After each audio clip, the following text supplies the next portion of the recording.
ಪ್ರೆಗ್ನೆನ್ಸಿನಲ್ಲಿ ಯಾವ್ಯಾವ ಸ್ಕ್ಯಾನ್ ಮಾಡ್ತಾರೆ ಅಂತ ನೋಡೋಣವಾ.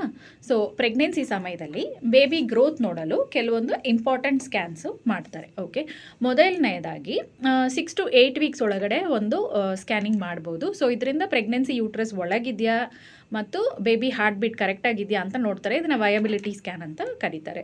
ಓಕೆ, ನೆಕ್ಸ್ಟ್ ಬಂದು 11ರಿಂದ 13 ವಾರಗಳಲ್ಲಿ NT ಸ್ಕ್ಯಾನ್ ಅಂತ ಮಾಡ್ತಾರೆ. ಓಕೆ, ಇದು ಬಂದು ಬೇಬಿ ಡೆವಲಪ್ಮೆಂಟು ಕರೆಕ್ಟಾಗಿ ಆಗ್ತಿದೆಯಾ ಅಂತ ನೋಡೋದಕ್ಕೆ ಸಹಾಯ ಮಾಡುತ್ತೆ.